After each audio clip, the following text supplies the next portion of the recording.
Came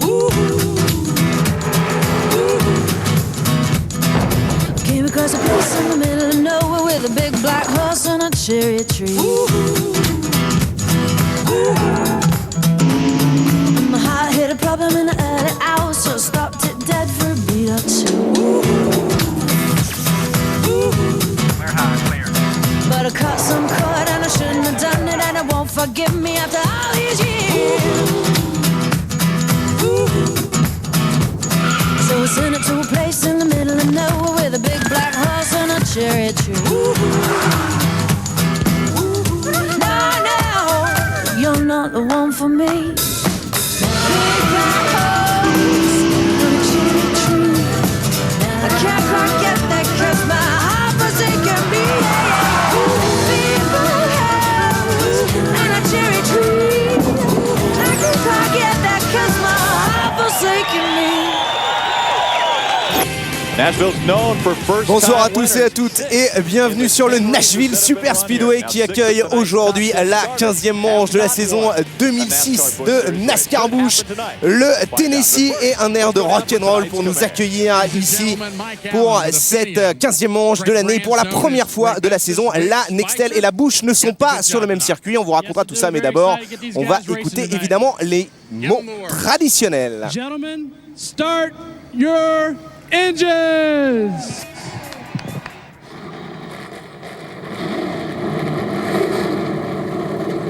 Démarrage un petit peu poussif pour les moteurs, mais à n'en pas douter, la course, elle, sera évidemment superbe sur cet ovale en concrete, vous le savez. Une piste en ciment extrêmement glissante, des petits problèmes d'adhérence qu'il va falloir gérer pour tous ces pilotes. Et celui qui s'en est le mieux sorti, c'est une surprise lors de la séance de qualification. C'est Todd Clever, le rookie, qui signe sa première pole de sa carrière avec un tour en 29 secondes 635 à 161,930 miles par heure de moyenne. Excusez du peu, ça fait quand même quasiment plus de 260 km/h.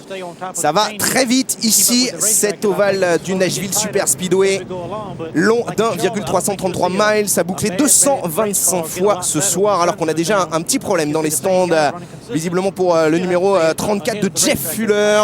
Espérons qu'il pourra prendre le départ. Ça serait évidemment une très mauvaise nouvelle pour lui de ne pas pouvoir partir sur cette course de Nashville qui est si particulière. Vous le savez, une guitare Gibson a gagné en trophée. Une ambiance toute symbolique et sympathique ici pour cette ville de la musique, Seatone comme on dit, Nashville, le Tennessee et le rock'n'roll à l'honneur. Vous voyez la première fenêtre de ravitaillement qui devra avoir lieu normalement aux alentours du 65-75e tour sur les 225, donc je vous le disais, à boucler ce soir. Le banking du circuit, 14 degrés en virage, un circuit en forme de tri-ovale, alors que décidément les soucis sont nombreux puisqu'on a un petit problème également du côté de Jason Leffler, vraisemblablement. Je ne sais pas si on va pouvoir... il va y avoir un drapeau jaune avant peut-être même le départ de la course, parce que je ne suis pas sûr que les fleurs parviennent à rejoindre les stands. Il va peut-être falloir qu'ils soient légèrement aidés, poussés. En tout cas, le départ va être sans doute un tout petit peu retardé. Donc un ovale en forme de tri-ovale, plus exactement, cette forme de D si particulière, vous le savez. Le banking, je vous l'ai donné, 14 degrés en virage, 6 degrés dans la ligne droite retour, la ligne droite et 9 degrés dans la ligne droite d'aller, celle qui a une forme qui est le côté un petit peu courbe du D. Voilà, quand je vous disais qu'il va falloir pousser Jason Leffler, vous le voyez, les Américains n'y vont jamais de main morte. Spectacle garanti, même quand il s'agit simplement d'une petite panne, peut-être un petit souci de démarrage, espérons. J'ai l'impression qu'il est bloqué sur une vitesse, Jason Leffler. En tout cas, le départ qui va être sans doute un tout petit peu retardé, ça va me laisser le temps de vous donner donc la grille de départ avec Todd Clever, je vous l'ai dit, qui a signé sa première pole de sa carrière. Danny O'Quinn Jr., le deuxième rookie, lui signe sa meilleure qualification avec la deuxième place sur la grille. Les rookies à l'honneur ce soir. Ashton Lewis Jr. est en troisième position sur la grille avec Clint Bowyer derrière lui. Et puis suivent Kenny Wallace, David Green, Denny Hamlin, Bernie Lamar 8e. Kevin Harvick partira 12e juste devant Carl Edwards, les deux hommes forts du championnat en ce moment, puisque je vous rappelle bien sûr que Carl Edwards s'était imposé au Loves il y a 2 courses et avait signé une deuxième place à Dover la semaine passée. replay, une course que vous avez vécue en direct avec Laurent Frédéric Bollé. Allez, le départ dans un instant de cette 15e manche de la saison. Et c'est parti avec Todd Clever qui va lancer le pack.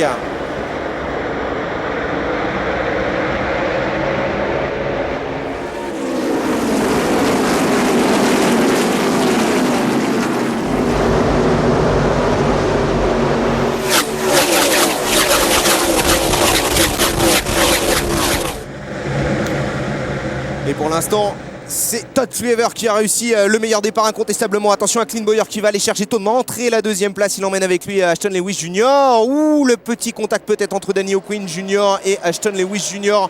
pour la 4e place. Clint Bowyer, lui, est passé et commence déjà à prendre un petit peu d'avance sur le 3e. Il va essayer Bowyer peut-être d'aller chercher immédiatement Todd Clever.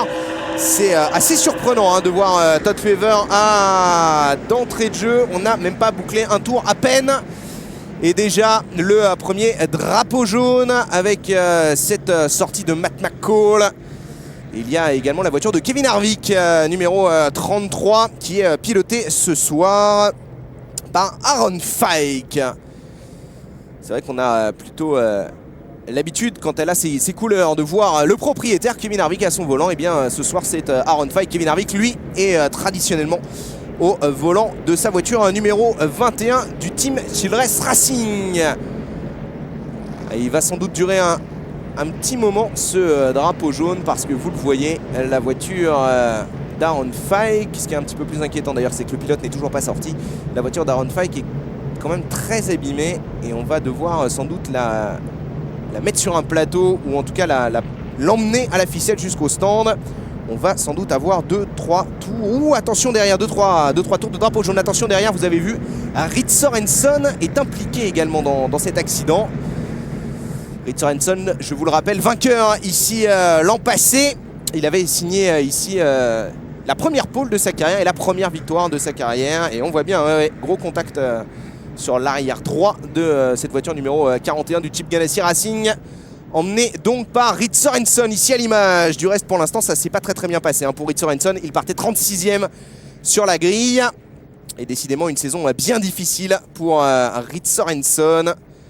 La révélation du dernier championnat avec Carl Edwards, qui a un petit peu de mal à confirmer, contrairement à Carl Edwards, qui lui est toujours extrêmement performant. Le classement après 4 tours, vous le voyez, Todd Clever devant Clint Bowyer, Ashton Lewis Jr., David Green et Burnell Lamar. Décidément, c'est la fête aux rookies sur ce début de course ici à Nashville. Alors je vous le disais, vous voyez, on déplace sur un plateau la voiture de Kevin Harvick. Premier abandon dans cette course.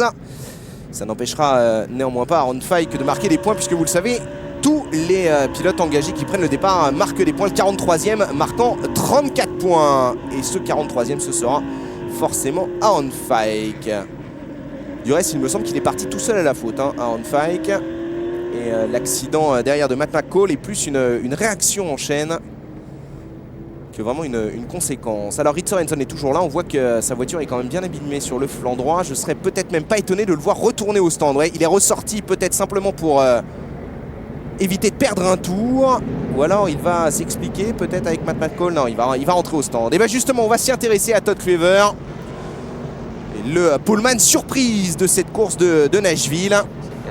Clever qui du reste fait pas une mauvaise saison. Il a 2 top 10 à son actif, 7e à Daytona, 9e au Loves il y a 2 semaines. Sinon c'est vrai que pour le reste c'est plutôt une belle 12e place en Californie, 32e au Mexique, 21e à Vegas, 18e à Atlanta, 34e à Bristol, 21e au Texas, 32e à Nashville, 42e à Phoenix, puis 27e, 22e, 32e et 9e donc au Loves, 18e lors de la dernière course à Dover.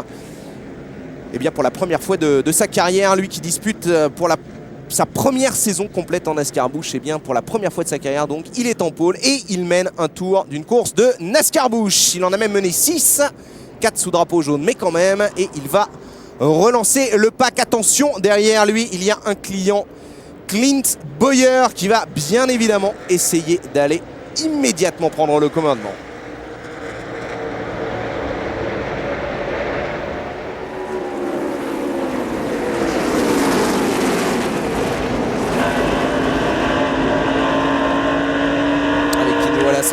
embarqué. Juste derrière la voiture de Jay Sauter. Attention à Clint Bowyer qui est parfaitement à l'aspiration. Derrière le leader Todd Cleaver, il prend un tout petit peu de marge Todd Cleaver en se décalant un tout petit peu, trajectoire différente pour ces deux pilotes. Beaucoup plus intérieur pour un Bowyer dans les virages. Vous savez bien évidemment, on vous le rappelle quasiment à chaque fois, hein, le principe de ces courses sur ovale, choisir la bonne trajectoire, soit parcourir un tout petit peu moins de distance en restant à la corde mais en allant un tout petit peu moins vite, soit parcourir bien, un petit peu plus de distance mais un petit peu plus vite en montant dans le virage et en utilisant le banking. Attention derrière à Greg Biffle présent ce soir. Ils ne sont pas nombreux à disputer les deux championnats, l'intégralité de la Nextel et l'intégralité de la Busch à être venus à Nashville pour cette deuxième course de l'année. Ils sont 8 en fait, les 7 traditionnels. On vous les rappelle à chaque fois: Clint Bowyer, Kyle Busch, Gigi Yelly, Denny Hamlin, Kevin Harvick, Reed Sorenson et Carl Edwards, donc qui ont décidé en début de saison de disputer l'intégralité des deux championnats. Et puis donc Greg Biffle qui est venu disputer lui aussi cette course de Busch ici à Nashville, alors que la Nextel elle est à Pocono en Pennsylvanie, ce qui veut donc dire évidemment qu'il y a pas mal de transferts de pilotes entre les périodes de qualification pour la Nextel. Du reste, la voiture de Kevin Harvick a été qualifiée par Randy Lajoie, celle de Reed Sorenson par Kevin Hamlin. Les pilotes titulaires de ces deux voitures ne revenant que pour disputer cette course de NASCAR Busch avant de reprendre l'avion et de partir à Pocono en Pennsylvanie pour aller disputer la course de Nextel dimanche. Et on retrouve le leader du championnat derrière Kevin Harvick avec cette voiture Childress numéro 21. Il y a Mark McFarland également qui est là, Tim Sauter et Carl Edwards.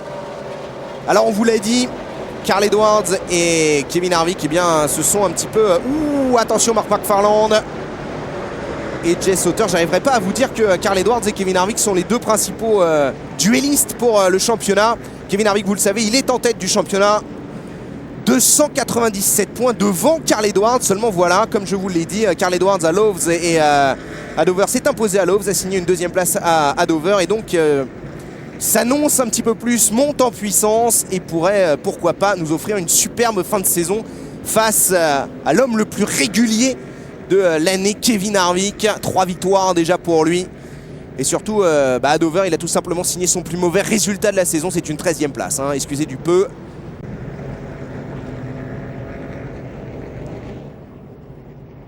Une régularité pour Kevin Harvick absolument impressionnante et c'est ce qui fait sa force en ce début de championnat, en tout cas depuis le début de la saison.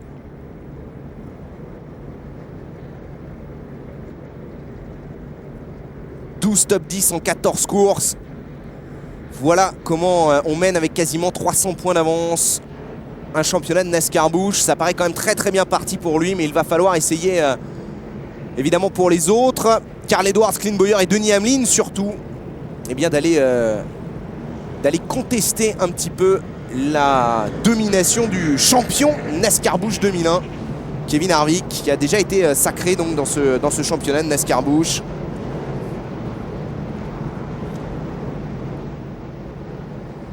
Ouais, les affaires de Reed Sorenson qui ne s'arrangent pas. Il partait 36e, impliqué dans un petit contact dès le deuxième tour. Et maintenant, il est en 34e position avec une voiture sans doute un petit peu plus difficile à conduire, un petit peu moins stable.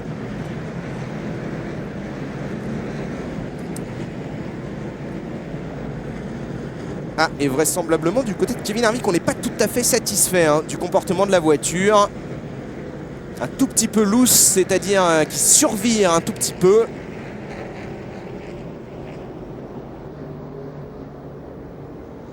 Allez, le restart, en espérant que cette fois la course soit un tout petit peu moins hachée, qu'on puisse vraiment partir sur un très bon rythme. Todd Cleaver qui relance à nouveau le pack. Pour l'instant, il tient bien, alors que derrière, on ne l'avait pas vu, mais Ashton Lewis Jr. a dépassé Clint Bowyer pour la deuxième place. Oh, Kevin Harvick qui va récupérer déjà 2 places d'entrée de jeu face à Paul Menard. Il emmène Carl Edwards avec lui et peut-être même Kenny Wallace également. Il a dû peut-être tout simplement louper une vitesse, Paul Menard. Carl Edwards qui va passer peut-être par l'intérieur pour récupérer la 8e position, détenue pour l'instant par Kenny Wallace avec sa voiture numéro 22. Todd Weaver qui va lâcher la tête de course sous les assauts d'Ashton Lewis Jr. et peut-être même que Clint Bowyer va pouvoir en profiter derrière pour s'infiltrer également à la corde. Non, ça n'est pas passé. Et nous sommes en caméra embarquée avec Clint Bowyer.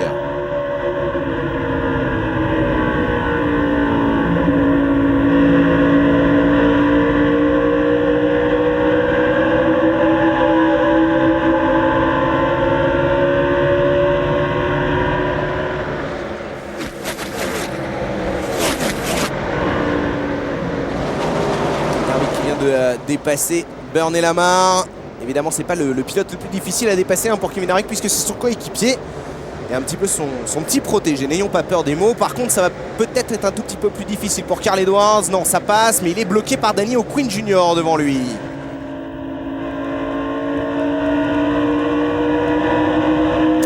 Bagarre ici pour la 8e place avec Kenny Wallace qui va essayer d'aller chercher cette 8e place justement devant Kenny Wallace également. Il y a Gigi Yeli également qui est en train de revenir sur la tête de course doucement. Et Danny O'Quinn Jr. qui tient tête à Carl Edwards.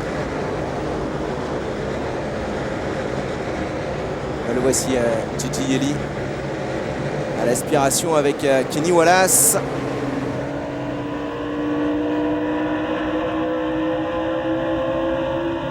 Et la nuit qui commence déjà à tomber dans le Tennessee pour cette deuxième course de la saison ici à Nashville. La première, vous vous en souvenez, c'était la 8e manche de la saison. Elle avait été remportée par Kevin Harvick qui signait justement sa première victoire de la saison. Deux autres ont suivi à Phoenix, la course juste après, et puis à Richmond, la 11e course de l'année. Entre les deux, une deuxième place à Talladega. Attention à Gigi Yeli qui va aller chercher peut-être bien Bernie Lamar. Ouh, ça passe très très près, pas forcément de contact entre les deux voitures, mais Bernie Lamar qui a été obligé d'élargir un tout petit peu pour éviter le contact justement, et donc immédiatement il perd un tout petit peu de vitesse. Configuration super speedway pour cet ovale de Nashville, où donc la draft, l'aspiration est primordiale. Greg Biffle avec cette voiture numéro 66 qu'il retrouve, lui qui ne l'avait plus piloté depuis la saison passée. Et les 27 courses qu'il avait disputées avec ce type Bruco Motorsport. Eh bien, il revient à ses premiers amours. On l'a vu pas mal avec la voiture numéro 16 de...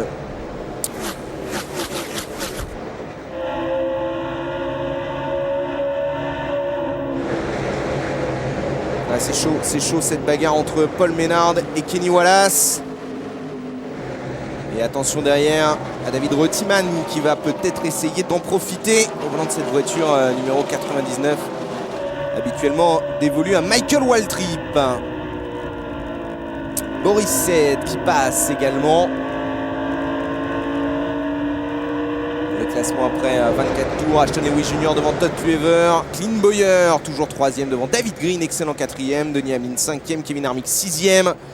Suivent Carl Edwards, Danny O'Quinn Jr., Gigi Yeli, Greg Biffle, Bernie Lamar 11e devant Paul Menard et donc David Reutemann. Attention devant, la bagarre entre Kevin Harvick et Carl Edwards.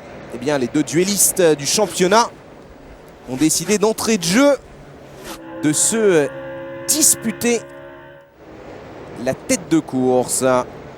Même si on ne se bagarre pas là pour la première place, on est dans le bon paquet, dans le top 5. 27e place seulement pour Kyle Busch. C'est vrai que c'est une petite déception. Il partait loin, Kyle Busch, mais quand même. 34e sur la grille. Et finalement, c'est Carl Edwards qui va passer et récupérer cette 6e position.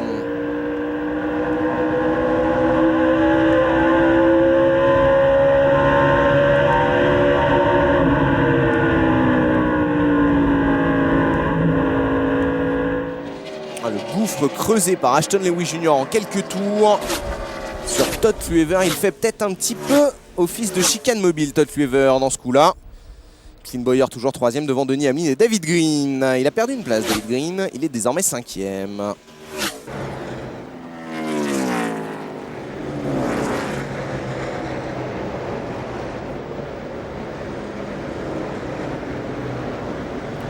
Une seconde et demie d'avance pour Ashton Lewis Jr. sur Todd Weaver.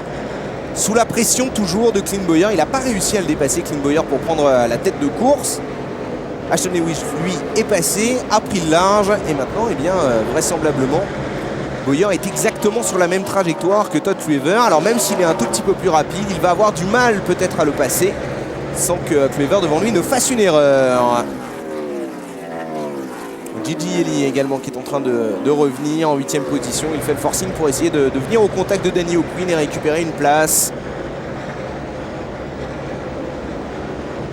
Alors Carl Edwards, évidemment, il faut le surveiller. Il avait été particulièrement malheureux ici l'an passé, on s'en souvient. La pluie à Pocono l'avait empêché tout simplement de venir disputer cette course de NASCAR Busch. Lui qui disputait également quasiment l'intégralité des 2 championnats l'an passé. Enfin l'intégralité Busch, ça c'était sûr, mais également beaucoup de courses de Nextel. Et il avait donc fait le choix d'aller se qualifier à Pocono. Et malheureusement, la course avait été reportée d'une journée en raison du mauvais temps. Et il n'avait pas pu revenir ici pour disputer la course de NASCAR Busch ici à Nashville. Et c'est sans doute là qu'il avait perdu des gros points. En tout cas, toutes ses chances de se bagarrer pour le titre et de nous offrir une superbe bagarre à 3 avec Martin Truex Jr. et Clint Bowyer. Et cette année, je peux vous le dire, il l'a annoncé toute la semaine alors qu'il y a vraiment eu vraisemblablement eu un problème pour Boris Said. On voit le contact sur le côté gauche et même l'avant droit qui est sans doute un petit peu abîmé également. Ah oui, qui est même bien abîmé. Gros contact avec le mur, on va avoir un drapeau jaune et on va sans doute revoir ce qui se passe. Je vous disais donc ce qui s'est passé pour lui. Je vous disais donc Carl Edwards qui a déclaré toute la semaine qu'il voulait tout simplement signer sa victoire ici, la victoire qu'il avait laissé entre guillemets échapper l'an passé pour des raisons indépendantes de sa volonté. Et ça, il s'en était beaucoup voulu. Et bien voilà ce qui s'est passé pour Boris Said, tout simplement envoyé dans le mur par un nouveau venu, Cal Garl. Alors il y a pas mal de nouveaux sur la piste aujourd'hui parce que, donc je vous l'ai dit, c'est le premier des 6 rendez-vous de la saison où la Nextel et la Busch ne sont pas ensemble sur le circuit. Et donc eh bien, il y a beaucoup de, j'allais dire de pilotes de comblage, c'est un petit peu méchant, mais en l'absence des grands noms de la Nextel, il y a pas mal de pilotes qui sont venus faire leur début sur cette course, à commencer, donc on l'a dit, par Cal Gale, mais également au volant de la voiture numéro 43, Chris Cook qui dispute sa première course sur ovale, et puis surtout au volant de la voiture numéro 37, Brad Coleman, le jeune pilote de 18 ans qui fait son premier départ en NASCAR Busch. C'est un petit peu une révélation, tout le monde l'attend comme un petit prodige, Brad Coleman. Il faut dire que l'année dernière il a signé un record du monde en terminant 7e des 24 heures de Daytona sur une Porsche GT3 à l'âge simplement d'à peine 17 ans. Allez, le premier ravitaillement pour Todd Clever, Carl Edwards, Ashton Lewis Jr.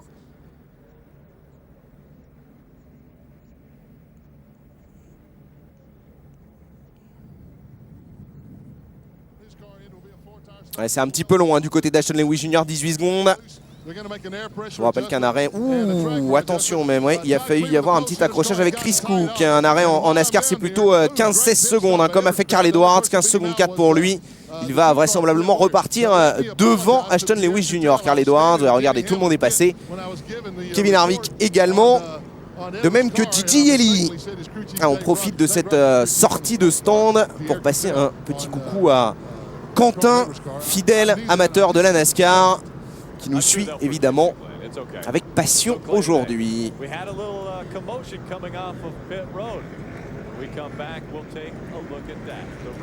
Allez, on marque une première petite pause et on revient très vite à Nashville, ne bougez pas.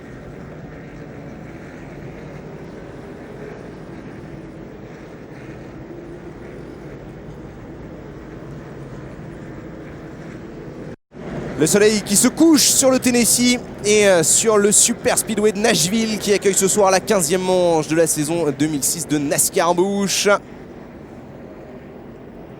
Alors, on s'est arrêté au stand juste avant cette coupure et on va voir qui mène le pack maintenant. Eh bien, pas trop de surprise, c'est Clint Bowyer évidemment qui a fait la bonne opération. On avait vu que ça traînait un petit peu du côté de Todd Clever et du côté d'Ashton Lewis Jr.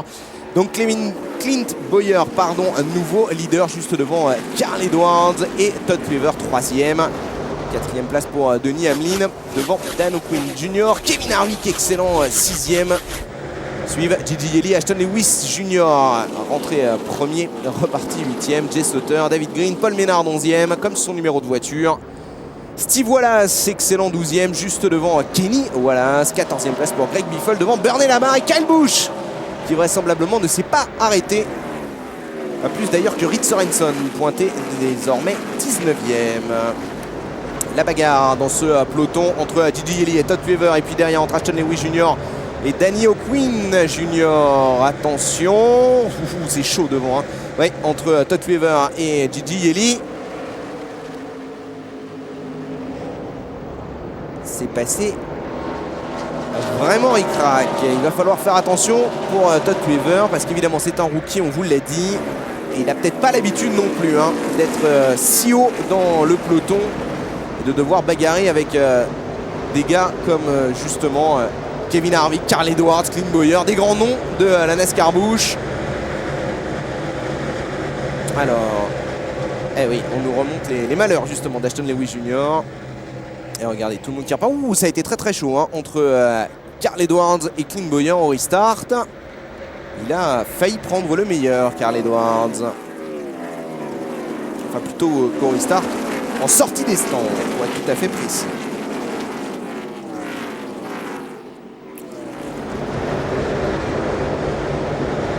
Un problème peut-être pour Steve Wallace. On l'a vu un tout petit peu lent sur le haut de la trajectoire. Ah, Danny O'Quinn Jr. qui descend un petit peu dans la hiérarchie, c'est normal. Il s'était qualifié superbement 2e, la meilleure qualification de sa carrière pour ce rookie. Mais entre la qualif et la course, évidemment, c'est un petit peu plus compliqué, surtout quand on a un début de course aussi disputé que celui d'aujourd'hui, avec pas mal de drapeaux jaunes dès le 2e tour, je vous le rappelle. Et déjà 7 tours en tête pour Clint Bowyer. Clint Bowyer, il a intérêt à marquer de gros points ce soir parce que sinon il va vraisemblablement au championnat devoir laisser partir Carl Edwards comme seul rival de Kevin Harvick. Évidemment, ça ne ferait pas ses affaires. Mais pour l'instant, il y a déjà quand même plus de 180 points entre les deux pilotes, entre Carl Edwards et Clint Bowyer, respectivement 2e et 3e du championnat. Tout ça, bien évidemment, à 297 points, on le rappelle. C'est un véritable gouffre qu'a creusé Kevin Harvick en 14 courses seulement. Allez, on s'intéresse un petit peu à la bagarre dans le peloton entre Kyle Busch et Regan Smith pour le gain de la 19e place. Il y a Jay Slaughter également qui est là, tout comme Johnny Slaughter avec son double 0.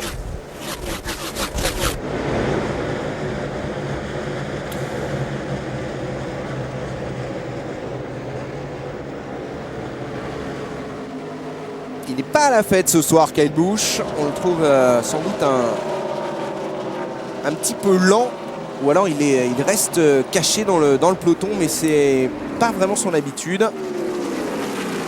Il n'a sans doute pas la meilleure voiture pour aller courir ce soir, et la victoire sera sans doute extrêmement difficile pour lui. Il va falloir maintenant qu'il gère et qu'il arrive à marquer des gros points. C'est comme ça, bien évidemment, qu'on gagne un championnat de NASCAR Busch, en prenant des points à chaque fois que c'est possible. Et quand la victoire est à portée de main, eh bien, il ne faut pas la laisser passer. Attention derrière, avec l'accident de Stedman Marlin.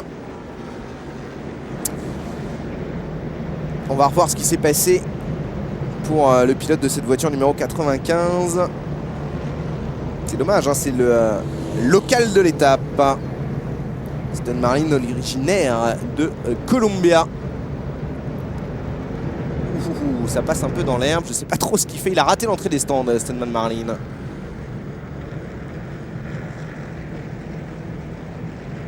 Ah, il part tout seul. Il perd l'arrière de la voiture, vraisemblablement beaucoup de survirages sur cette voiture numéro 95, et il n'a pas réussi à s'en sortir. Gros choc contre le mur pour Stedman Marlin, surtout qu'à cet endroit il n'y a pas de safer wall. et un débris sur la piste. Il va donc falloir que les commissaires interviennent. Le classement après 48 tours, Clint Bowyer devant Carl Edwards, Denny Hamlin, Kevin Harvick et Ashton Lewis Jr. Excusez du peu. Aux 4 premières places, on a les 4 premiers du championnat. Pas dans l'ordre, certes, mais quand même. Kevin Harvick, 4e en fait et premier du championnat. Carl Edwards, 2e et 2e de la course. Clint Bowyer, 3e et premier de la course. Denny Hamlin, 4e du championnat et 3e de la course pour l'instant. Et le Lucky Dog, c'est Jason White qui va donc pouvoir revenir dans le tour du leader.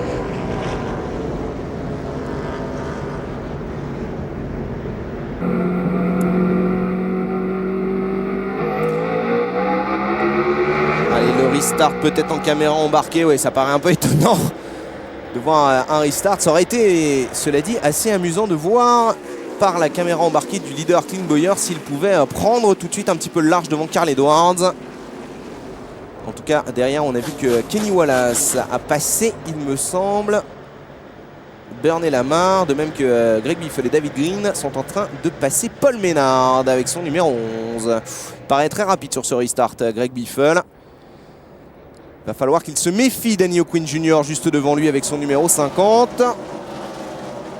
Et belle remontée hein, déjà en 53 tours pour Biffle. Partait 21e, il est pointé pour l'instant en 9e position. Le classement donc après 53 tours défile en haut de votre écran, vous le voyez. Bowyer devant Edwards, Hamlin, Harvick, Lewis Jr, Yeli, Todd Clever, le poleman est 7e, donc toujours dans le top 10, mais déjà à presque 3 secondes, hein, c'est beaucoup. 10e place donc pour Paul Menard, devant les Wallace respectivement. 12e et 13e, Steve et Kenny.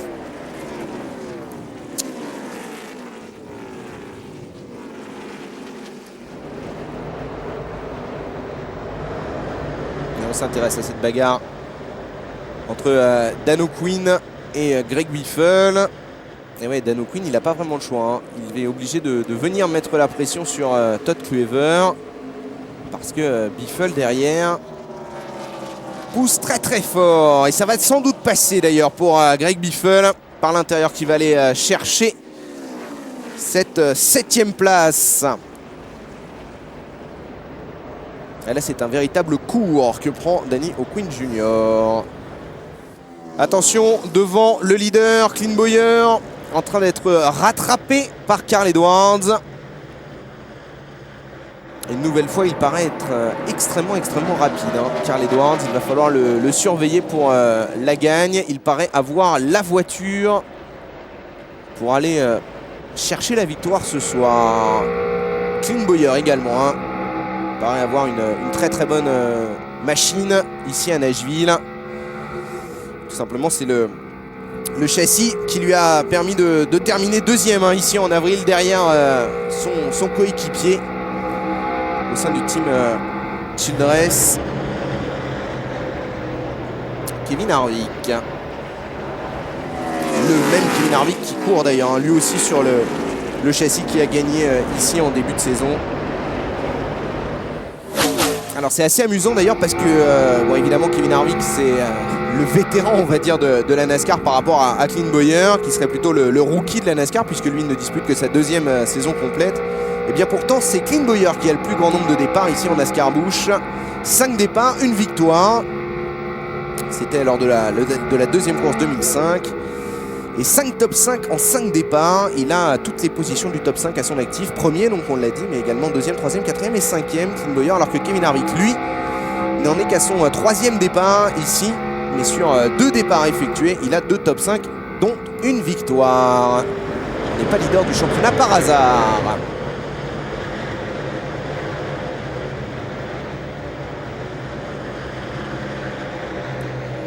Et on se prend un petit peu la tête hein, du côté du crew chief de Carl Edwards.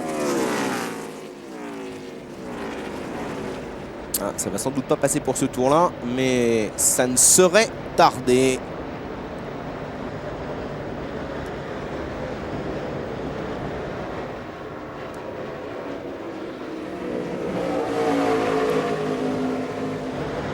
Regardez la facilité avec laquelle il revient en coupant un tout petit peu la trajectoire.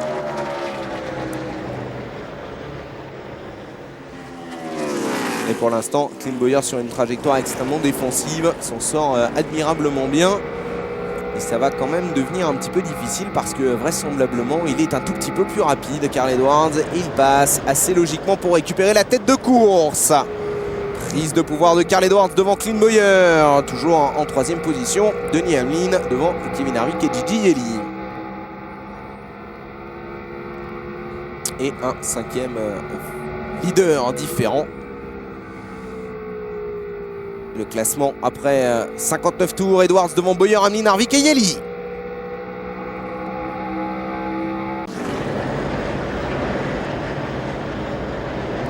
Dan O'Quinn Jr. qui essaye de suivre le rythme de Greg Biffle. Ça risque d'être quand même un petit peu difficile parce que ouais, on annonce ça comme une bagarre, mais enfin il n'y a pas vraiment bagarre. Biffle est passé et depuis c'est plutôt Dan O'Quinn Jr. qui essaye de s'accrocher à cette 8e place devant lui. C'est une bonne locomotive, Greg Biffle.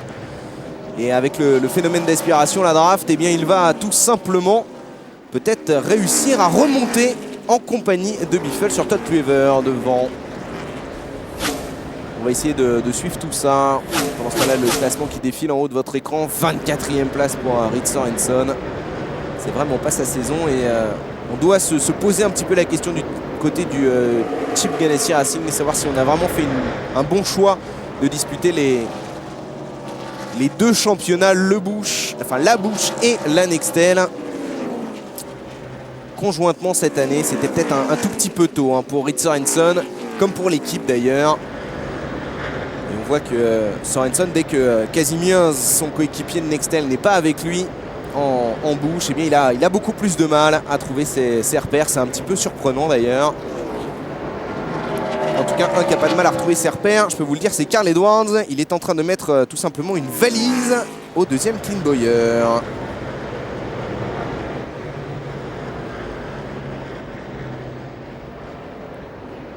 Ouh, il s'est fait une petite frayeur, Carl Edwards.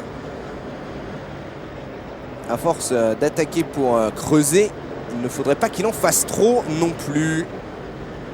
Il est particulièrement malheureux à chaque fois sur cette piste, Carl Edwards. On a parlé évidemment de ses soucis de l'an passé où il n'avait pas pu disputer cette course. Mais quasiment à chaque fois qu'il est venu, il a gagné la première course qu'il a disputée sur cet ovale. C'était pas en Busch. Et depuis, eh bien, à chaque fois qu'il est venu ici, il a eu des malheurs, Carl Edwards. Espérons que ce soir, il parvienne à casser ce signe indien. Ça serait évidemment précieux pour nous, pour le spectacle au championnat. Là, il faudrait que ça soit additionné à une défaillance de Kevin Harvick et ça c'est beaucoup moins probable. On va encore une fois aller croiser les doigts. Espérons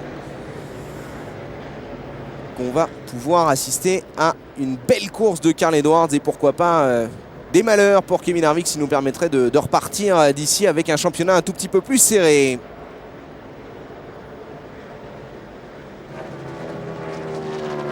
Pour l'instant, c'est l'homme le plus rapide en piste, le leader.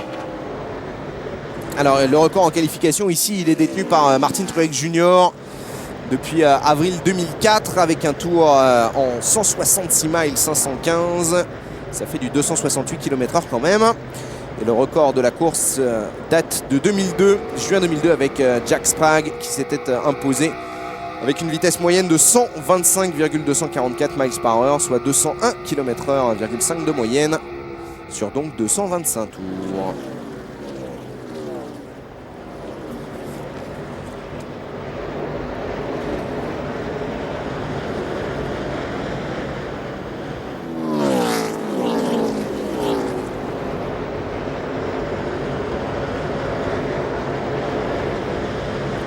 Qui continue sa progression. Il a gagné une petite position, vise vraisemblablement en dépassant Todd Cleaver. Oui, c'est ça. Alors que Danny O'Quinn Jr., lui, est resté bloqué derrière Todd Cleaver. Bagarre de rookie entre les deux hommes.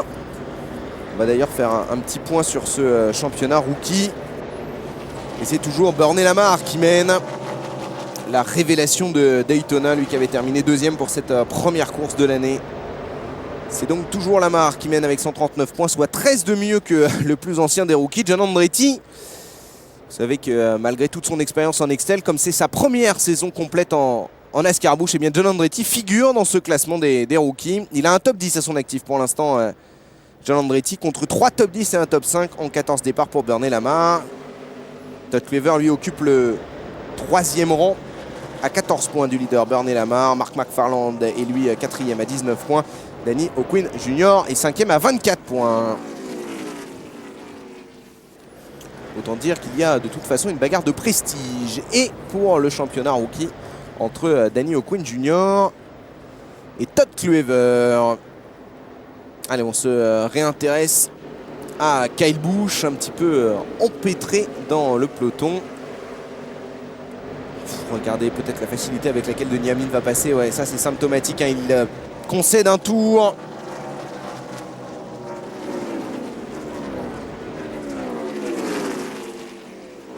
C'est dommage, Kyle Busch est resté sur des bons résultats, hein.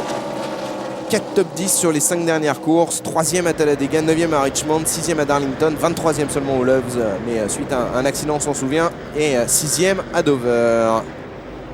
Et là voilà justement cette bagarre de rookie dont on vous parle pour la 8e place entre Todd Cleaver et Danny O'Quinn Jr. Et pour l'instant c'est toujours Cleaver qui a l'avantage.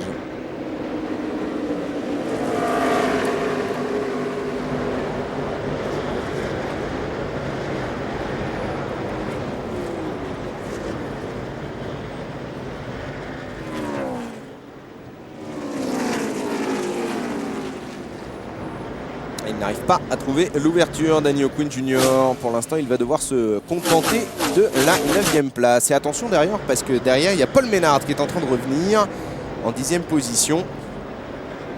Et qui ramène avec lui Kenny et Steve Wallace.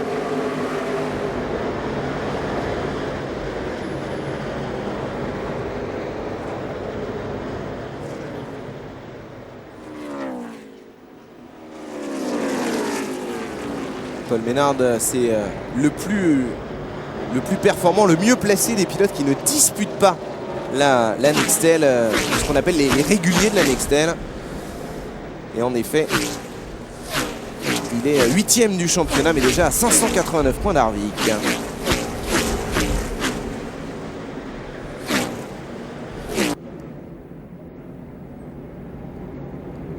Alors, on a fait un tout petit saut dans le temps, parce qu'il ne se passait pas grand chose dans un premier temps, et puis surtout nos amis américains sont partis plusieurs fois en publicité pour cause de 2 drapeaux jaunes. Et vous le voyez, ce qui s'est passé, eh bien c'est tout simplement Denny Hamlin qui a récupéré suite à un ravitaillement la tête de course devant Carl Edwards et Clint Bowyer. Évidemment, ce ravitaillement, tout comme la prise de pouvoir de Denny Hamlin, eh bien c'était pendant la pub américaine, donc nous ne l'avons pas eu dans ce résumé.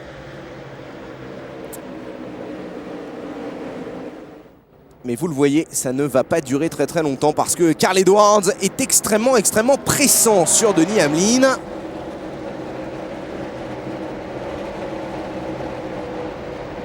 Et encore une fois, on a un petit peu l'impression que Carl Edwards est légèrement ralenti par Hamlin.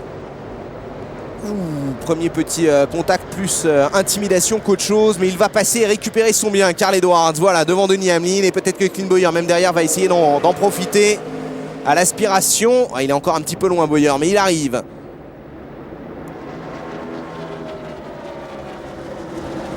Il a pris le pouvoir au 94e tour. Et pour l'instant, nous sommes au 108e tour. On va faire un petit point d'ailleurs sur le classement avec donc Carl Edwards qui vient de récupérer la tête de course devant Denny Hamlin. Clint Bowyer toujours 3e devant Kevin Harvick, excellent 4e, une nouvelle fois dans le top 5.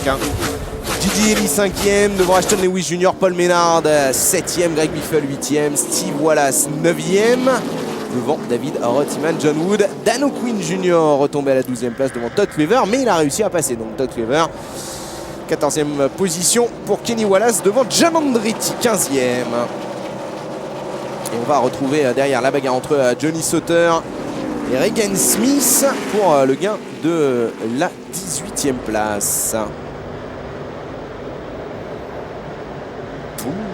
Il va y avoir sans doute petit contact. Voilà qui est fait. Juste histoire de remettre un petit coup sur la carrosserie. Et je crois que c'est Steve Wallace à qui c'est arrivé. De même que derrière à Jay Sauter, il me semble. Et le voici justement, Steve Wallace avec son numéro 64 à la lutte avec Kevin Grubb. Et cette voiture numéro 56, il y a John Wood derrière également.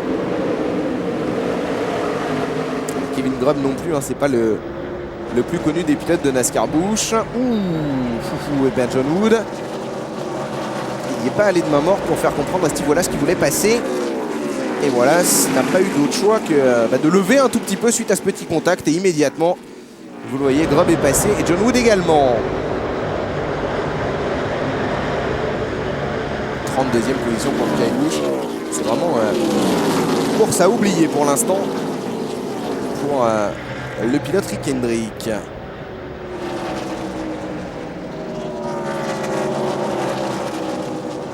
Voilà, la bagarre qui continue entre John Wood et Steve Wallace pour la 9e place.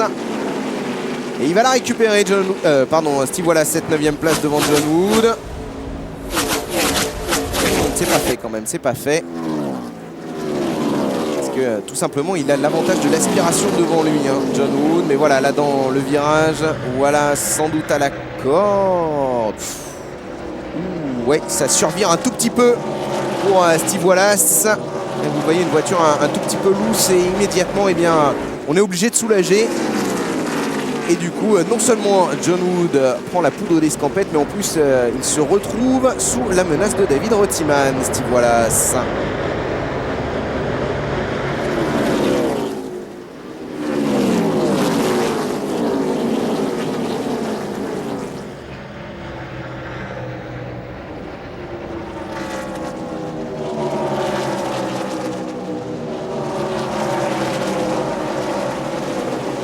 Allez, on va marquer une nouvelle petite pause et on revient très vite dans le Tennessee pour la suite de cette 15e course de la saison. Évidemment, vous ne bougez pas.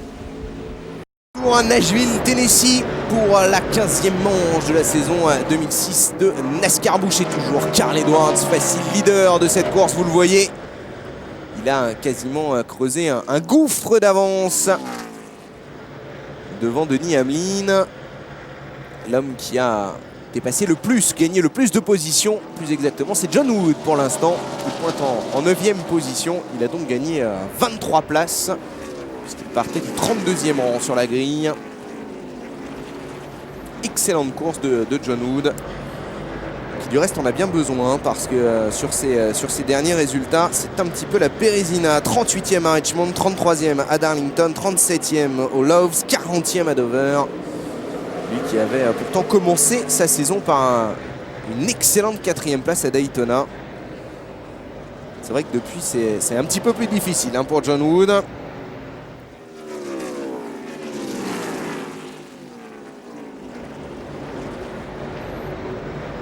Top 20 seulement, c'est pas beaucoup.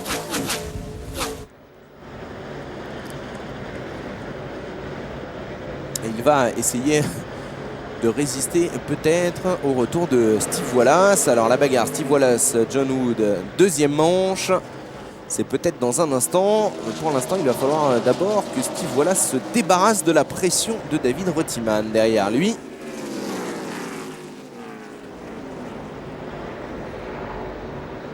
Pas de changement en tête évidemment. Edwards toujours devant Hamlin, Boyers, Harvick et Gigi Yeli 5e. À 100 tours, tout rond de l'arrivée. Ouh, grosse sortie pour Regan Smith.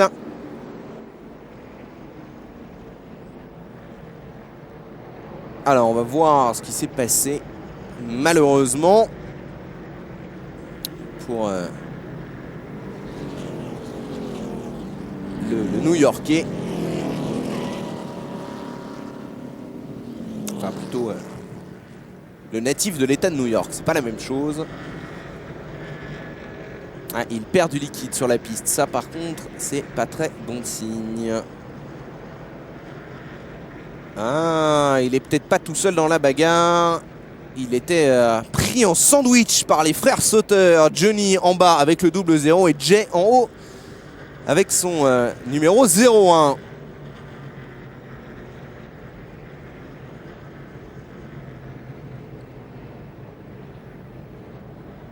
Ouais, vraisemblablement, il a essayé d'éviter un contact avec Johnny Sauter en bas.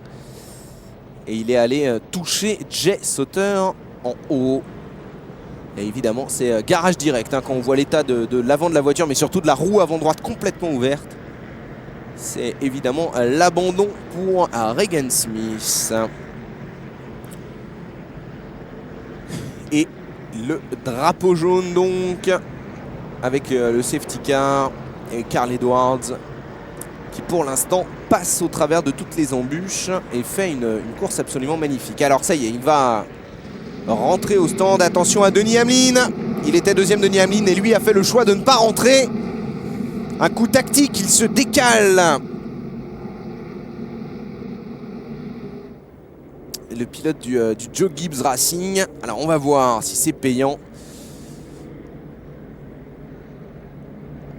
C'est un choix un peu bizarre hein, parce que tous les autres rentrent. Il va tenter un coup ou alors il va tout simplement aller boucler. Mais non, même pas. Puisqu'il a déjà mené Denny Hamlin. Donc j'allais dire il va tout simplement aller boucler un tour en tête pour prendre 5 points. Mais c'est pas le cas puisqu'il les a déjà ces 5 points. Donc c'est effectivement un choix tactique.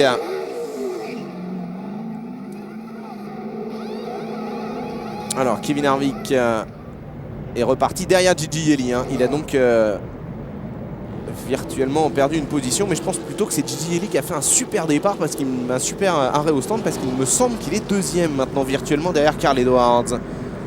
On va essayer de suivre tout ça avec des jambes peintes pour faire plaisir à Laurent-Frédéric Bollet sur la voiture de Carl Edwards. On a peut-être entendu du côté des équipes de NASCAR les considérations esthétiques de notre LFP national. Allez, c'est reparti avec Denny Hamlin en tête devant Clint Bowyer, qui est finalement celui qui a réussi le meilleur ravitaillement. Carl Edwards désormais 3e, Gigi Yeli 4e, et donc juste derrière.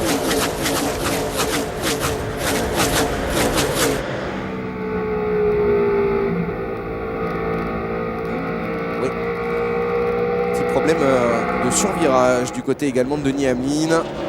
On l'a bien vu sur la caméra embarquée de Clint Bowyer.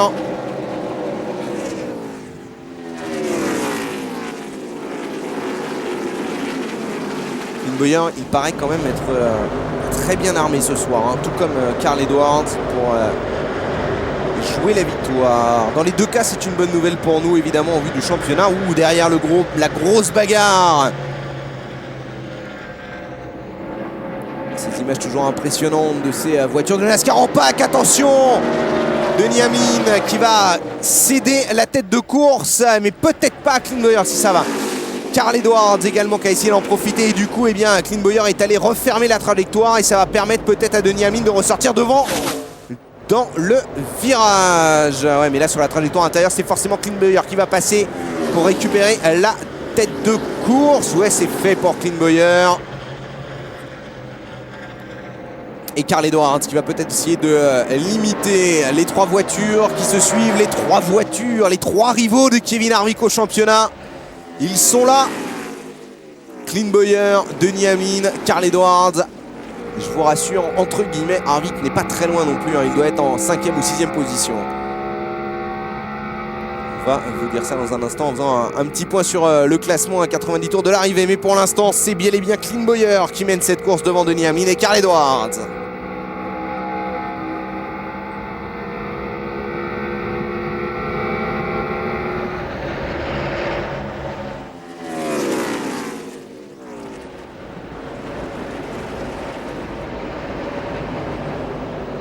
Allez, ce petit point sur le classement avec donc Bowyer devant Hamlin. Mais attention à Carl Edwards derrière, 3e, qui va peut-être tenter une attaque. Gigi Yeli 4e et Kevin Harvick, voilà. Il est 5e, Harvick. Il a, lui non plus, sans doute pas la voiture pour aller s'imposer ce soir. Mais contrairement à Kyle Busch, eh bien, il est suffisamment rapide pour aller marquer des gros points. Il ne va pas s'en priver. C'est comme ça qu'il caracole en tête du championnat, avec cette stratégie de se placer à chaque fois qu'il le peut. Et à chaque fois, il va chercher dans le top 5. Et c'est justement ce que nous explique son crew chief justement.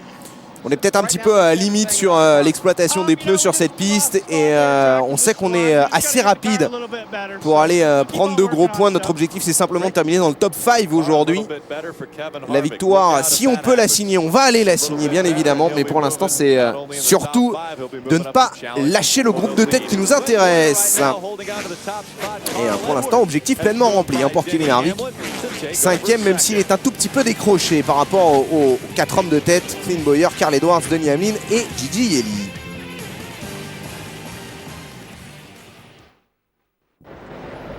Et un classement qui n'a pas tenu très longtemps, vous le voyez, une nouvelle fois pour cause de pub américaine. Nous n'avons pas eu le dépassement de Carl Edwards sur Clint Bowyer, mais il a bel et bien eu lieu.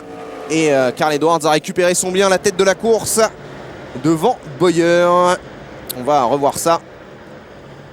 Et il s'est un tout petit peu loupé, tout simplement, Bowyer. On sentait Carl Edwards extrêmement rapide. Et à force de mettre la pression sur Clint Bowyer devant lui, le pilote de la voiture numéro 2, eh bien, il est parti un tout petit peu à la faute, le pilote Childress. Et du coup, eh bien, derrière, Carl Edwards n'a pas demandé son reste pour passer et offrir la tête de course, en tout cas, avant peut-être la victoire au Roche Racing.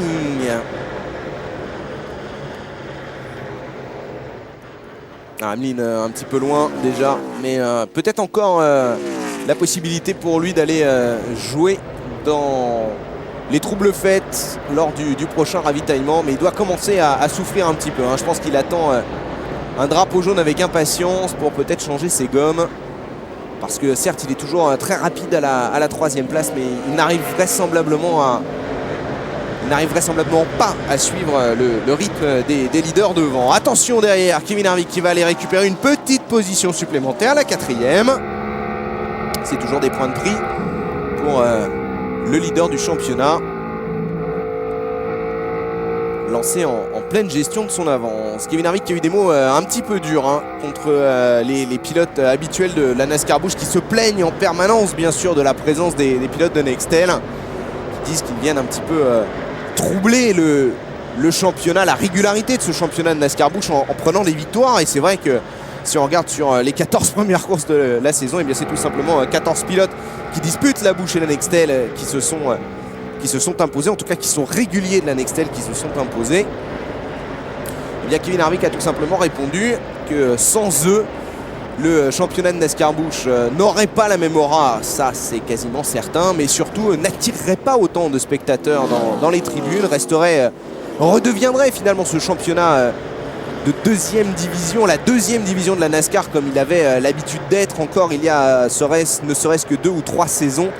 Et c'est vrai que depuis, eh bien, les réguliers de la Nextel qui viennent quasiment tous les week-ends. Alors qu'attention, derrière il y a eu un petit contact entre John Wood et David Reutemann, alors que Gigi Yeli lui rentre au stand sous régime de drapeau vert vraisemblablement pour observer un arrêt normal. On est rentré dans la fenêtre de ravitaillement. Alors il est sans doute le premier à ravitailler.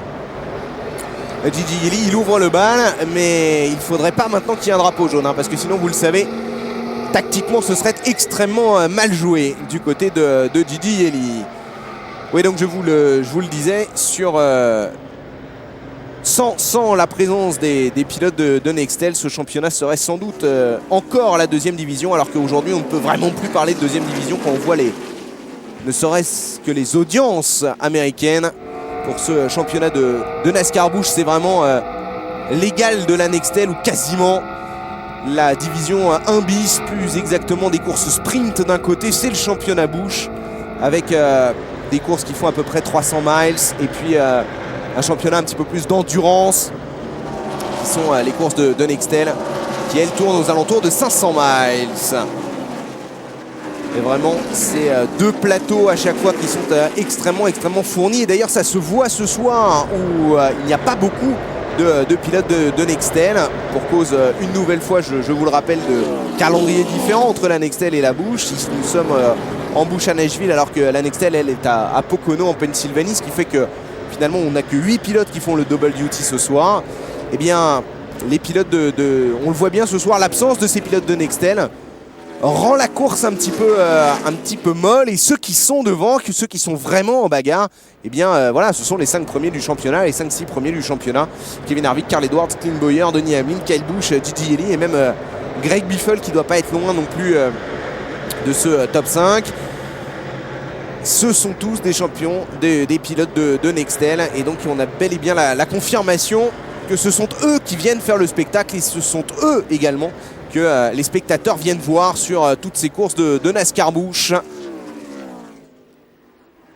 Et il faudrait même au contraire essayer d'inciter de plus en plus les pilotes de Nextel à venir disputer les courses de NASCAR Busch. Et d'ailleurs, ce que disait Kevin Harvick également, économiquement, la Busch aurait du mal à vivre et à survivre si les pilotes de Nextel n'étaient pas là.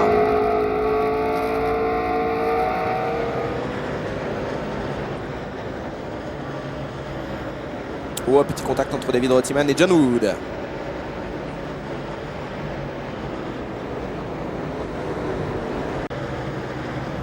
Il y avait également Mike Skinner dans le coup avec son numéro 12. C'était même plutôt lui le fauteur de trouble. On retrouve en tête de la course Carl Edwards. Ah, il a vraiment creusé le trou. Le pilote de cette voiture numéro 60, il la veut, cette victoire ici. Il l'avait annoncé toute la semaine et pour l'instant il est en train de faire ce qu'il faut pour. 2 secondes 79 d'avance, c'est énorme en Nextel. Devant Clint Bowyer, 3e place pour Hamlin, devant Harvick, Biffle, Ménard. Vous voyez, je vous disais que Biffle était dans le top 5, et bien il est 5e. 7e place pour Steve Wallace, devant Jess Slaughter, Bernie Lamar, David Reutemann, John Andretti et John Wood, 12e. On la voit cette bagarre pour la 11e place entre John Andretti et John Wood, à laquelle il aimerait bien même venir se mêler Kenny Wallace, mais il est encore un tout petit peu loin. Allez, 66 tours encore à tenir pour Carl Edwards. Il a fait le plus difficile pour l'instant.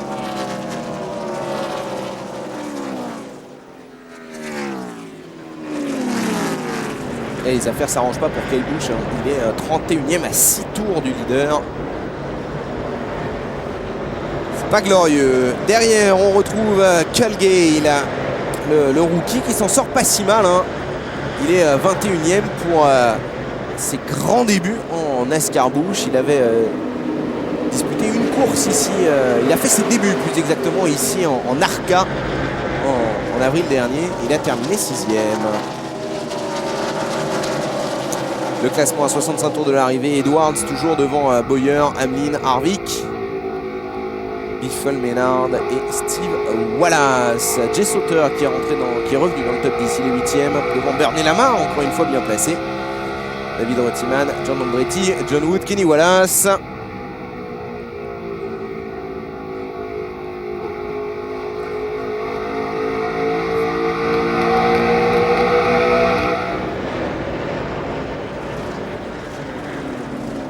Et attention, attention, le leader est derrière vous, messieurs. Carl Edwards, au milieu des attardés.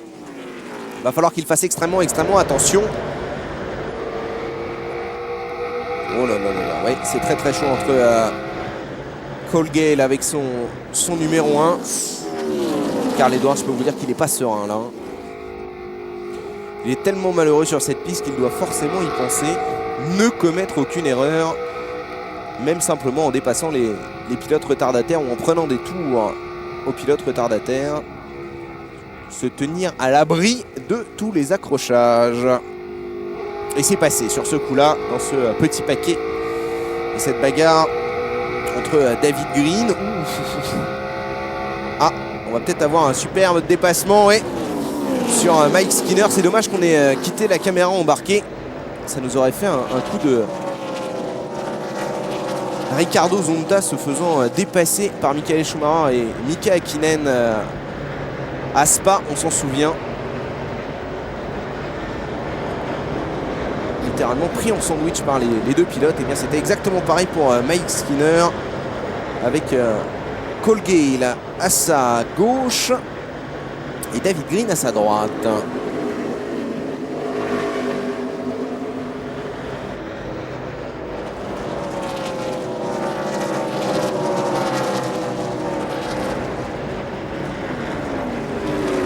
Alors on suit Todd Clever.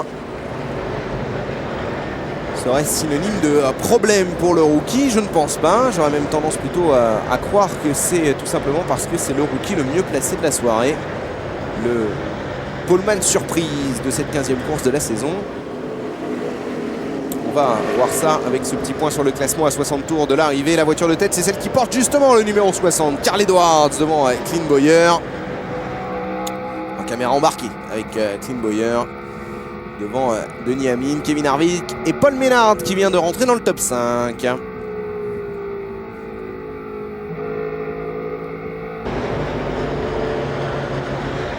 vous le voyez, il est vraiment à la fête en ce moment. Dans la spirale de la réussite, Carl Edwards. 8e à Darlington. On peut même remonter un tout petit peu plus tôt. 9e à Phoenix, 10e à Talladega, 6e à Richmond, 8e à Darlington. Premier victoire donc au Loves pour sa première victoire de la saison. 2e à Dover. Ça fait quand même 6 top 10 consécutifs. Si on rajoute les 5 précédents top 10 qu'il a eu, ça fait 11 top 10 en 14 courses pour Carl Edwards, qui est incontestablement dans la spirale de la réussite. On suit Steve Wallace à l'image. Nouveau drapeau jaune. Et neutralisation de la course. Ah bah entre temps on a appris les malheurs de Kyle Busch. Il a tout simplement, on ne l'avait pas vu, écopé un petit peu plus tôt dans la course, enfin même beaucoup plus tôt dans la course, d'un tour. Il a été bloqué un tour de pénalité pour vitesse excessive dans les stands. Voilà pourquoi il s'est montré immédiatement à son désavantage. Alors, ce drapeau jaune ne va pas faire les affaires de Gigi Ellie, ça c'est certain, puisqu'il s'est arrêté il y a quelques tours seulement pour mettre de l'essence et changer les pneus sous drapeau vert. Et donc il a concédé sans doute un tour, voire peut-être même un petit peu plus d'un tour au leader de la course, Carl Edwards. Et maintenant il va se retrouver. Si logiquement tout le monde rentre, pour l'instant c'est pas le cas, mais je ne suis pas sûr que les stands soient ouverts. Non, ils ne sont toujours pas ouverts. Si tout le monde rentre, il va pouvoir peut-être récupérer un tour, voire un tour et demi, mais de toute façon il va se retrouver en fond de peloton. Le malheureux Gigi Ellie, lui aussi, il n'est pas vraiment chanceux. Malgré son excellent début de saison, il avait fait 5 top 10 consécutifs et puis il a eu un gros passage à vide. 29e à Bristol, 42e au Texas, 4e à Nashville, mais bon, 12e à Phoenix, 34e à Talladega, 31e à Richmond, et puis depuis 3 courses ça va mieux. 9e à Darlington, 3e au Loves et 9e à Dover. Et donc il était encore une fois dans le top 5, Gigi Ellie, sur cette course. Mais ce drapeau jaune, dont pour l'instant on ne connaît pas la cause, en tout cas nous on ne l'a pas vu, ce drapeau jaune ne va pas faire ses affaires.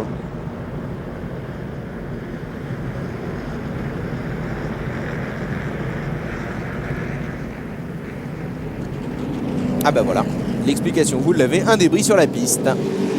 Le traditionnel débris de la NASCAR. Évidemment, à ces vitesses, on ne peut se permettre le moindre risque de crevaison. On se souvient de Darlington l'an passé, où ça avait été particulièrement une hécatombe au niveau des crevaisons, avec des voitures un petit peu dans tous les sens, à tous les tours.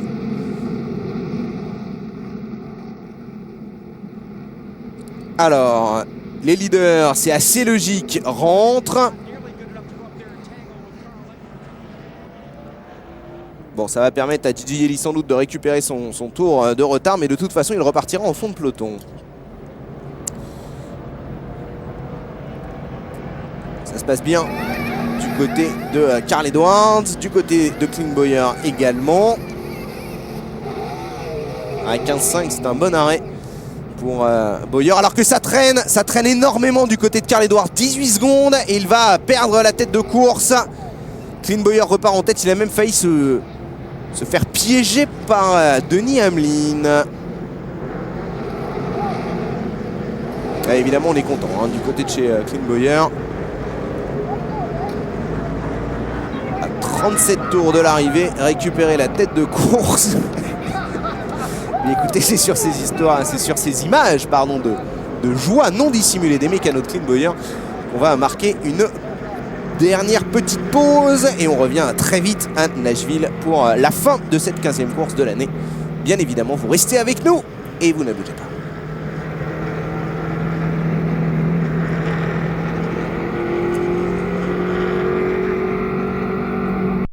À Nashville dans le Tennessee pour l'épilogue de cette 15e manche de la saison et vous le voyez après ce qui devrait être le dernier arrêt au stand, c'est Carl Edwards qui fait la mauvaise opération et Clint Bowyer la bonne.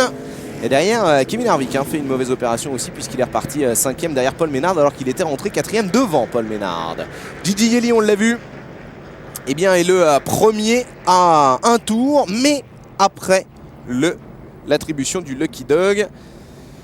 Et donc ça va être extrêmement difficile pour Gigi Yelly de terminer dans le tour du leader, à moins d'un nouveau drapeau jaune, auquel cas bien évidemment ça serait lui le Lucky Dog.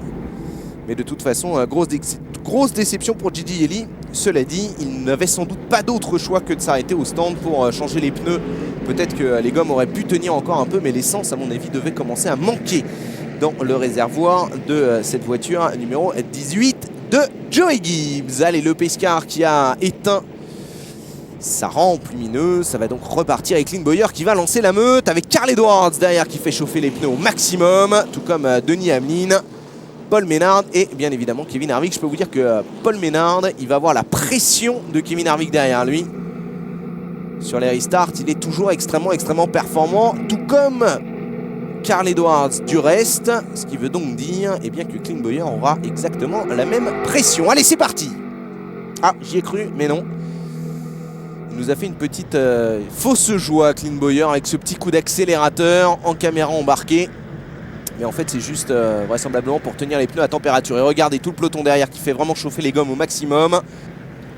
On va repartir pour 50 tours, peut-être un petit peu moins. 48 si ma mémoire est bonne, c'est exactement ça.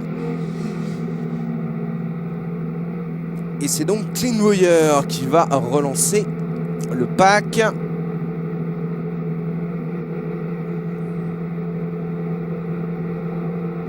Il va falloir faire attention à Gigi Yelly qui est sur la trajectoire intérieure mais qui est à un tour par rapport au leader et qui va... D'accord, le petit bump qui va bien du côté de Carl Edwards pour expliquer à Clint Bowyer que ça sert à rien de le ralentir. Lui, de toute façon, il va attaquer. Alors, est-ce que Gigi Yelly va troubler un petit peu cette bagarre en tête? Lui qui a une voiture extrêmement rapide, on le sait, puisqu'il était dans le top 5 tout à l'heure avant son arrêt malheureux. Ouais, il joue fair play. Gigi Yelly en laissant passer tranquillement Carl Edwards. Est-ce qu'il va en faire de même devant Denny Hamlin? Ouais, a priori, oui, il bouchonne un tout petit peu quand même, mais bon.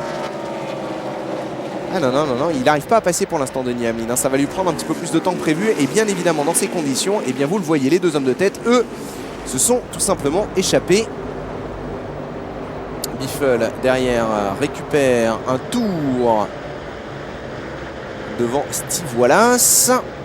Une place, pardon, pas un tour devant Steve Wallace. Le classement, Clint Bowyer. Ouh, attention à Steve Wallace, ouais. Qui a perdu le contrôle de la voiture. Un gros sous-virage, mais fort heureusement sans gravité. Sauf qu'au niveau des places, évidemment, il va devoir concéder pas mal de terrain. Danny O'Quinn Jr. qui est passé, Kenny Wallace qui est passé, Rich Sorensen qui passe à l'instant. Ah, et derrière, on a Tim Sauter qui va également essayer d'en profiter.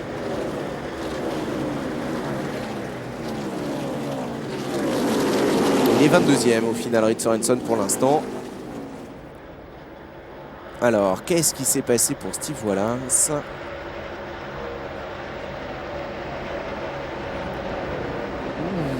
Ouais, ça a été très chaud entre Greg Biffle, Steve Wallace et John Andretti. Il va quand même falloir qu'il fasse extrêmement attention, Steve Wallace, parce que c'est pas la première fois qu'on le voit sur ces 5 courses qu'il a disputées cette saison. C'est sa 5e ce soir. C'est pas la première fois qu'on le voit aller comme ça au contact sur les autres voitures. Et je pense que les vieux routiers du peloton vont aller lui expliquer un petit peu la façon de faire en escarmouche. C'est pas d'envoyer les autres dans le mur. À commencer d'ailleurs par Kenny Wallace, qui va sans doute pas se priver de lui remonter un petit peu les bretelles. Allez, Clint Bowyer, toujours leader. mais toujours sous la pression de Carl Edwards. Derrière, c'est plus difficile pour Denis Hamlin. Vous le voyez, les écarts qui se sont un tout petit peu creusés. D'ailleurs, j'ai l'impression que Denis Hamlin est sous la pression de Gigi Elli. Il va falloir surveiller. Ah non, ça ne peut forcément pas être Gigi Elli. Suis-je bête? Puisque, évidemment, il est à un tour. Mais il est quand même sous la pression, mais évidemment, il est à un tour. Il est pointé 16e, Gigi Elli. Donc, pour l'instant, ça va relativement bien pour Denis Hamlin. En fait, le 4e, c'est Paul Ménard. Voilà, ici à l'image, pardonnez mon erreur, qui lui, par contre, est sous la pression de Kevin Harvick pour le gain de la 4e place.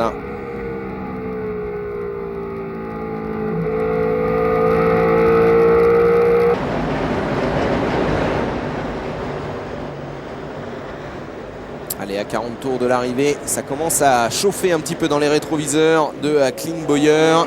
Carl Edwards de plus en plus présent et pressant sur le pilote Richard Childress numéro 2. En tout cas du Childress Racing. Oh, ça chauffe, ça chauffe. Il a essayé par l'extérieur. Clint Bowyer, cette fois ça n'est pas passé. Carl Edwards sur Clint Bowyer, cette fois ça n'est pas passé. Vous aviez corrigé vous-même. Et peut-être que cette fois par l'intérieur, ça va peut-être passer. Encore une fois, tout est affaire de trajectoire, évidemment. Pour l'instant, il a à chaque fois parfaitement contré et fermé la porte, Clint Bowyer, tout en conservant une bonne ligne qui lui permet d'être rapide. Allez, deuxième tentative par l'extérieur pour Carl Edwards. Eh bien, ça ne va pas passer non plus sur ce coup-là.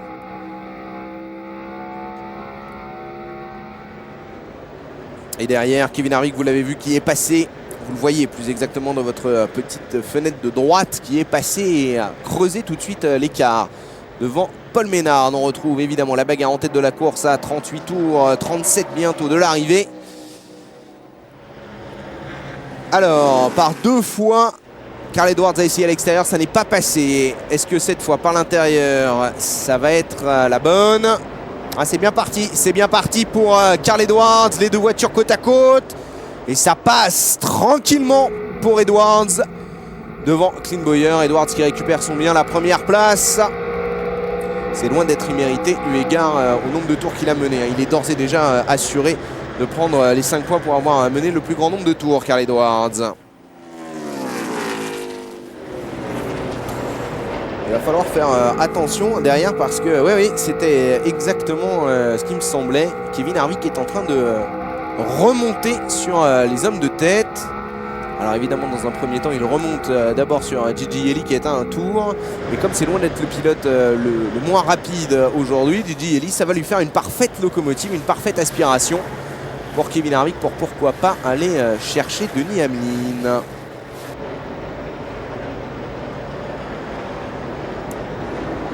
Edwards qui a creusé assez largement maintenant l'écart devant Clint Bowyer.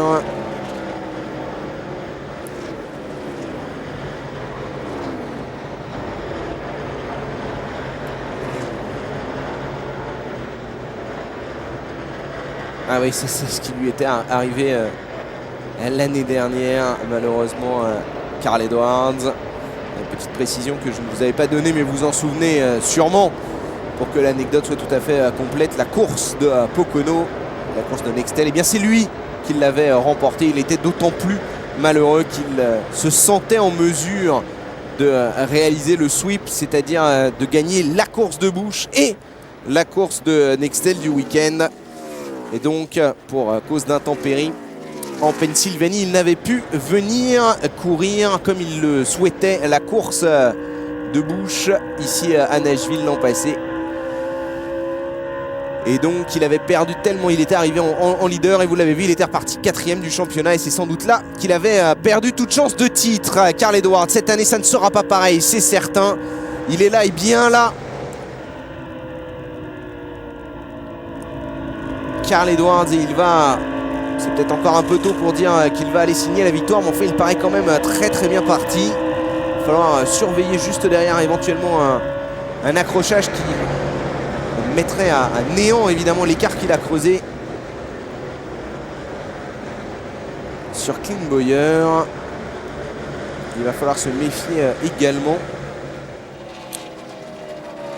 de Kevin Harvick qui est en train de mettre la pression sur Denny Hamlin pour le gain de la 3e place. Il pourrait peut-être aller chercher Edwards, ça paraît difficile quand même, mais il pourrait peut-être aller chercher Clint Bowyer pour la 2e place.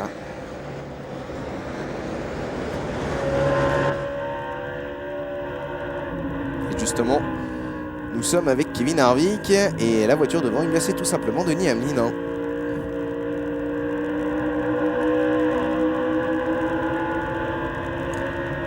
Vous allez voir que ce diable de Kevin Harvick va trouver le moyen d'aller limiter tellement bien la casse au championnat que finalement cette victoire et cette position si bien placée 2e de Clint Bowyer et Carl Edwards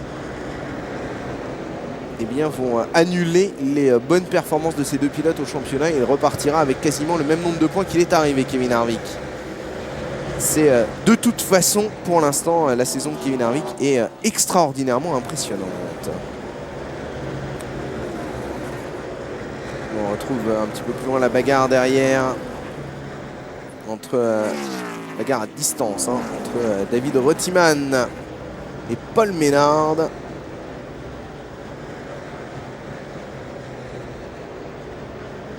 Très belle course de David Reutemann qui avait déjà remplacé Michael Waltrip. C'était au Loves, il me semble, qui récidive donc ce soir avec brio, puisqu'il pointe tranquillement dans le top 10. Belle course également pour Ashton Lewis Jr. dans le top 10. Lui aussi, ça ne va pas lui faire de mal au championnat, Ashton Lewis Jr., parce que lui aussi reste sur 2 week-ends un petit peu difficiles.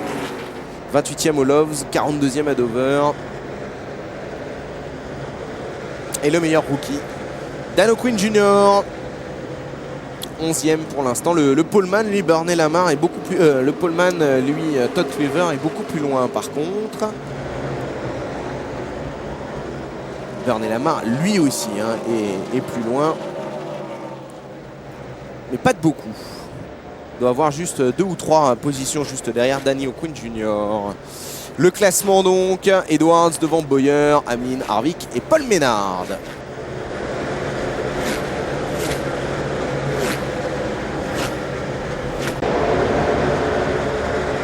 Ah ouais, il fait nuit évidemment sur le Tennessee et ce Nashville Super Speedway.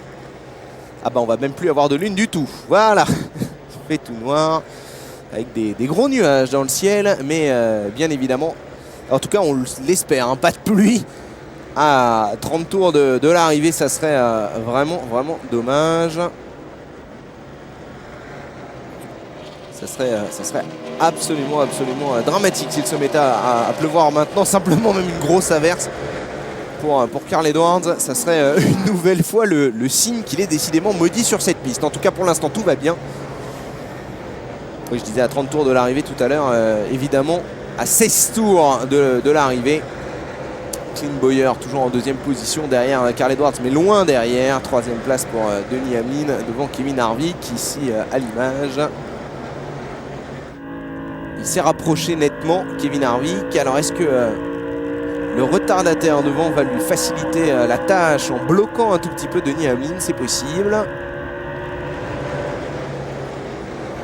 Et Todd Cleaver, il est 17e. On en parlait tout à l'heure, 17e à un tour.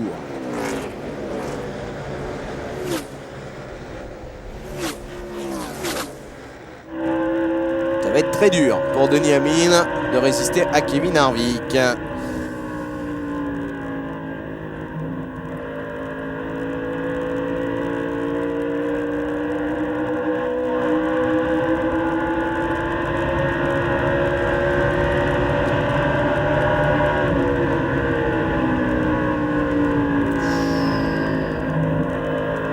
Attention à Jess Sauter devant.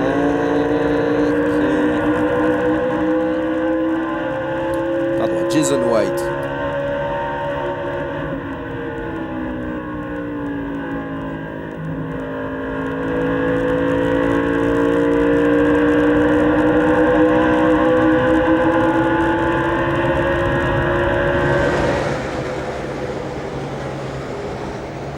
Il ne voit que du bleu dans ses rétros, Denny Hamlin.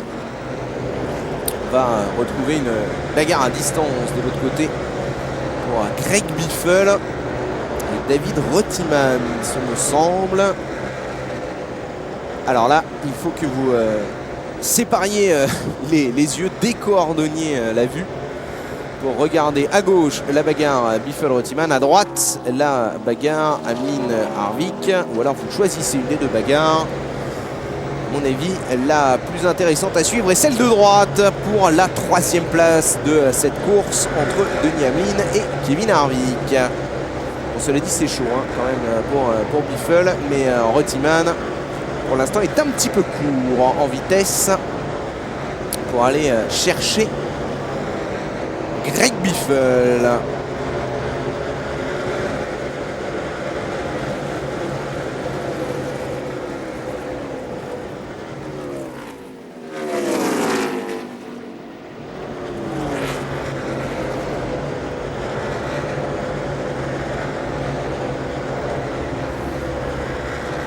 Alors évidemment, il va prendre tout son temps hein, et il va faire extrêmement attention pour dépasser Kevin Harvick, parce que un abandon c'est pour lui une catastrophe en vue du championnat. Il peut se satisfaire largement de la 4e place. De toute façon, il a gagné entre guillemets son week-end puisqu'il colle au train de ses 3 adversaires principaux. Carl Edwards en tête, Clint Bowyer 2e, Denny Hamlin 3e, lui est 4e.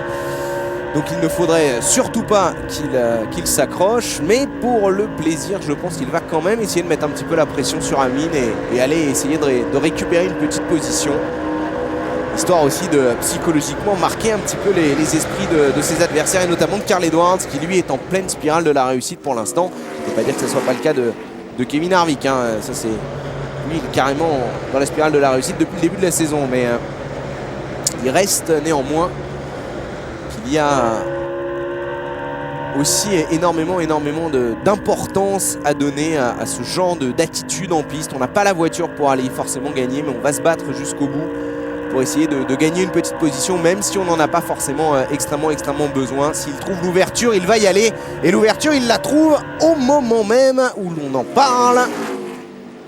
Kevin Harvick qui récupère la 3e place.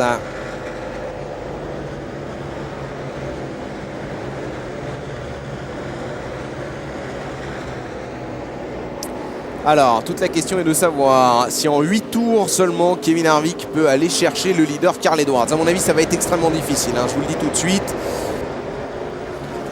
Ah, vous voyez, il y a quand même plus d'un virage d'avance pour Carl Edwards sur Kevin Harvick, et puis surtout entre les deux, hein, faut pas l'oublier, il y a Clint Bowyer. Donc déjà, il va falloir que Kevin Harvick se débarrasse de Clint Bowyer, ce qui ne va pas forcément être une mince affaire. Déjà pour la simple et bonne raison qu'ils sont coéquipiers au sein du Childress Racing. Donc alors là, s'il s'accroche, c'est non seulement une mauvaise opération pour lui, mais en plus une mauvaise opération pour les deux d'ailleurs au championnat, mais en plus une mauvaise opération pour l'équipe. Et on sait que c'est un pilote qui accorde extrêmement d'importance aux résultats de son écurie. Son écurie personnelle, évidemment, le Kevin Harvick Incorporated, mais également l'écurie pour laquelle il court, en l'espèce Richard Childress Racing.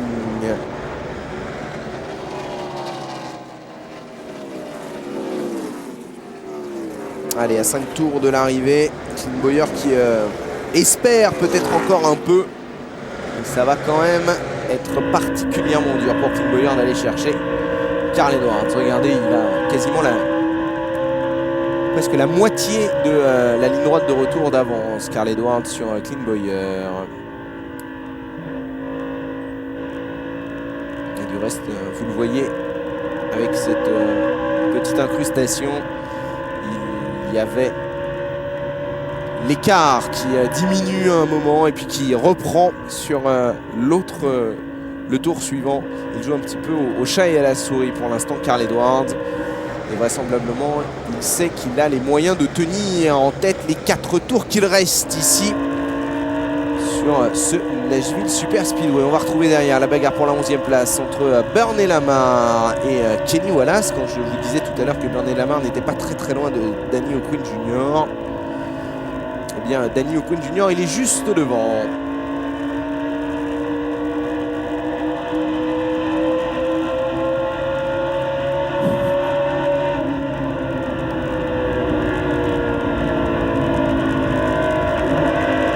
Ah, ça va être juste.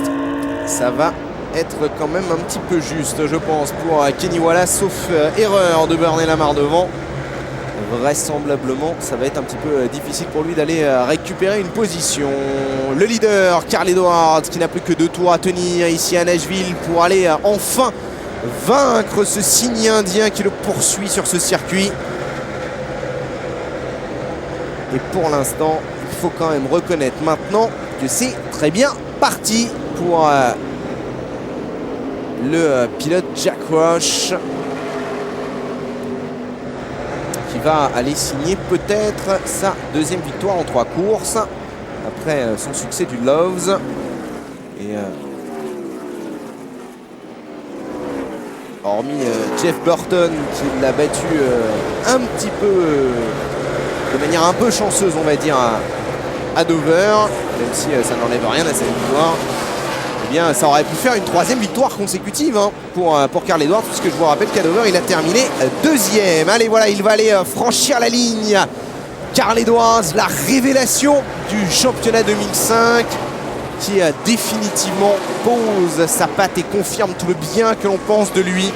Incontestablement, il est annoncé désormais, c'est sûr, comme le grand rival de Kevin Harvick pour le championnat. Kevin Harvick qui n'est pas parvenu à revenir sur Clint Bowyer. Hein. Voilà, superbe victoire en tout cas pour Carl Edwards et nouveau backflip en prévision dans Victory Lane pour le pilote le petit protégé de Jack Roush.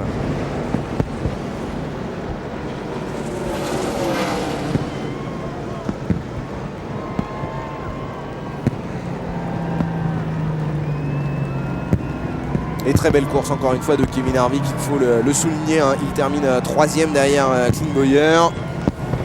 Le classement donc de cette 15e course de la saison, victoire de Carl Edwards devant Clint Bowyer, Kevin Harvick, Denny Hamlin, Paul Menard, excellent 5e, David Reutemann termine 6e devant Craig Biffle, John Wood, Ashton Lewis Jr. et Dan O'Quinn Jr. 11e place pour Kenny Wallace devant Bernie Lamar, il est passé finalement Kenny Wallace.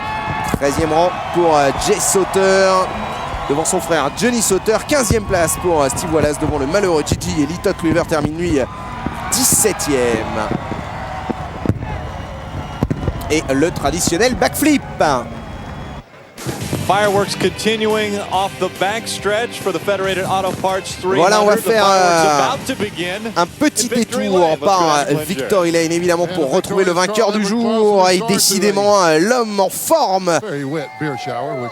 Et la guitare, bien sûr, la guitare, cette Gibson spécialement dessinée pour l'événement et qui fait office de trophée. Ici, ça n'empêche bien évidemment pas la coupe, hein. Il aura sa coupe, Carl Edwards, mais en plus il a donc cette guitare qui lui avait échappé l'an passé. Il y tenait, et bien la voici. This is for 2 very special people. Mike Vermaglich at our shop. He thinking about his family. C'est vraiment un super moment pour moi et je voudrais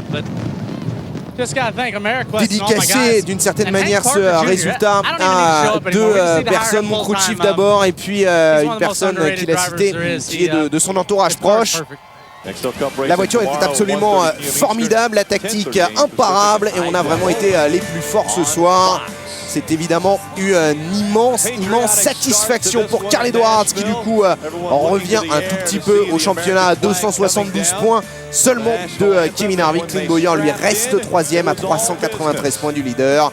4e place pour Denny Hamlin à 428 points. Greg Biffle gagne 2 positions. Il pointe maintenant à la 5e place du classement à 502 points de Kevin Harvick. Voilà, merci à tous de nous avoir suivis. On se retrouve évidemment très vite pour de la NASCAR. Ce sera au Kentucky la semaine prochaine, à suivre le lundi. Salut à tous. Into the record books.